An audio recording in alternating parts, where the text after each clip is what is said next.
শিখতে চাই আমি বাবা মায়ের শব্দ আদরের যদি চার দেয়ালের মাঝে হাঁটি সারা জীবন তাহলে থাকবো শুধু বোঝা হয়ে শিক্ষা আমায় মুক্তি দেবে মুক্তি দেবে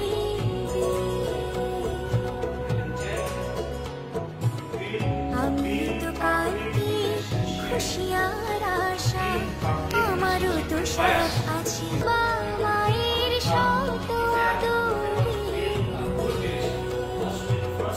I should be gentle first.